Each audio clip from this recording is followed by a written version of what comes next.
Tirem as crianças da sala. Cenas fortes. Vocês acreditam que o senador Flávio Bolsonaro teve a coragem de defender a PEC da blindagem? Sim. Ele alegou que o fato do Brasil não estar normal foi o motivo para cogitar tal PEC. Disse também que só existiu porque a esquerda pode fazer qualquer coisa. Ou seja, existe um sistema contra a extrema-direita e por conta disso foi cogitada uma PEC para blindar os parlamentares. Só que aí estava com ele lá um homem chamado Randolph Rodrigues. E este homem, Flávio Bolsonaro, trazendo à memória palavras de alguém que ele conhece muito bem e que nós vamos acompanhar. Se tudo estivesse normal do Brasil, essa PEC jamais estaria sendo votada aqui agora. E a maior prova de que nós não vivemos mais numa democracia plena é que salta aos olhos de quem quiser, basta deixar a hipocrisia de lado. Hoje, a realidade é que você tem a esquerda autorizada a mentir, perseguir com discurso de ódio, com facadas, com tiros, e a direita censurada de falar, de espernear e de defender os seus próprios direitos ou de denunciar abusos de autoridade. Imunidade material não é imunidade absoluta, porque a Constituição, na sua sabedoria, também disse que não existe nenhum direito absoluto, nem para os cidadãos. No artigo 5º da Constituição, inclusive que essa PEC fere, diz que todos são iguais perante a lei, mas nenhum dos direitos do artigo 5º é absoluto, porque se o fosse, um daqueles direitos, inclusive de liberdade de expressão, ofenderia outros direitos, como a honra da pessoa. Por isso, senhor presidente, a Constituição é sábia em dizer que a imunidade é material, a imunidade, inclusive, dos parlamentares é material, mas não é absoluta. E não é absoluta porque, senhor presidente, veja, um parlamentar não pode dizer para uma deputada, abre aspas, eu não lhe estupro porque você não merece, fecha aspas. Um parlamentar não pode declarar o seguinte, através do voto, abre aspas, através do voto, você não vai mudar nada nesse país. Só vai mudar se um dia partirmos para uma guerra civil. E fazendo o trabalho que o regime militar não fez.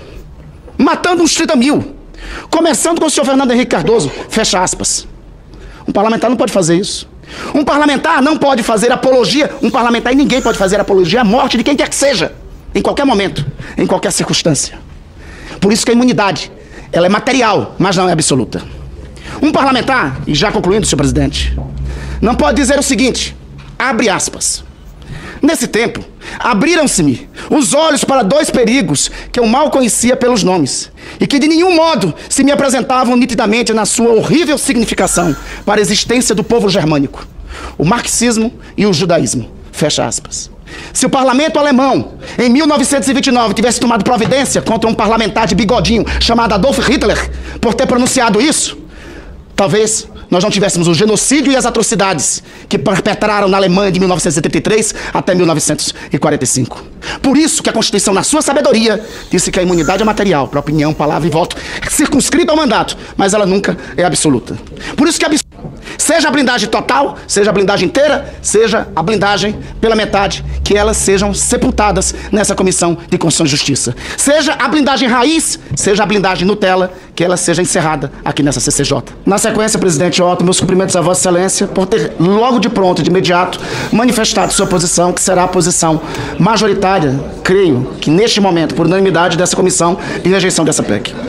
Por fim, também aqui, nos cumprimentos, cumprimentar o meu caríssimo senador Alessandro Vieira, não somente pelo relatório, mas pelo fato de que no relatório apontou a inconstitucionalidade da matéria.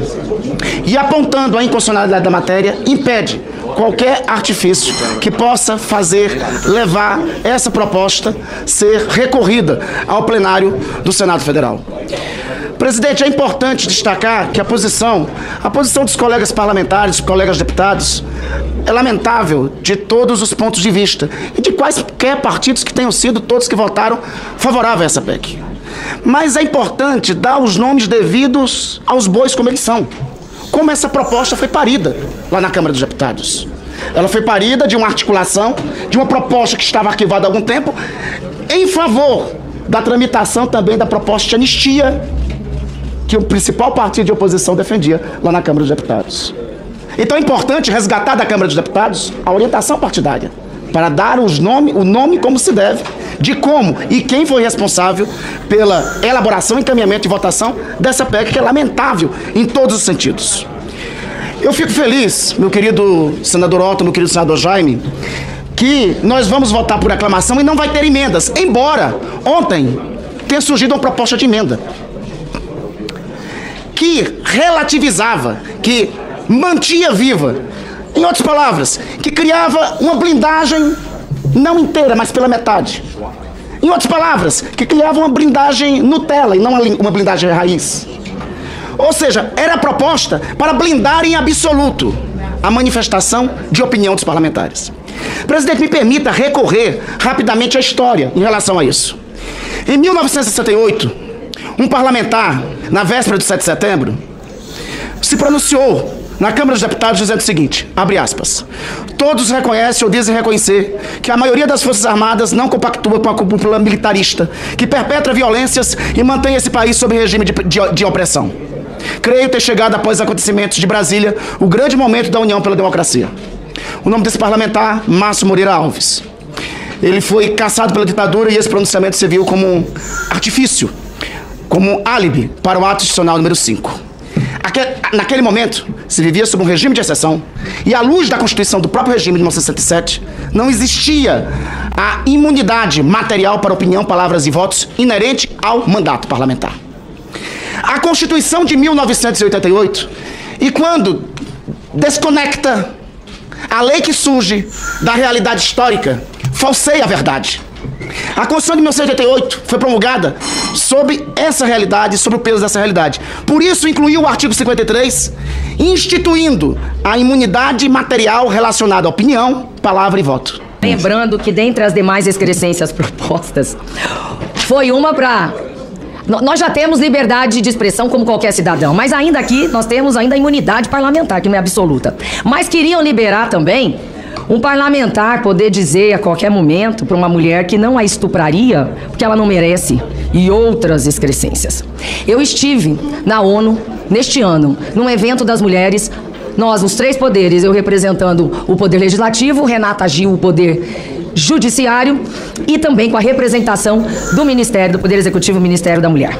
Naquele momento eu disse o seguinte, presidente, que, coisa que eu nunca tive coragem de falar aqui, porque eu não quero aqui falar os palavrões. Eu fui xingada de uma forma horrorosa, como várias senadoras já foram, de todos os nomes, desde alcoviteira e tudo mais, mas eu fui xingada por um pseudo-jornalista de nomes, assim, abjetos, e ajuizei uma ação. Lá na ONU, eu contei os nomes.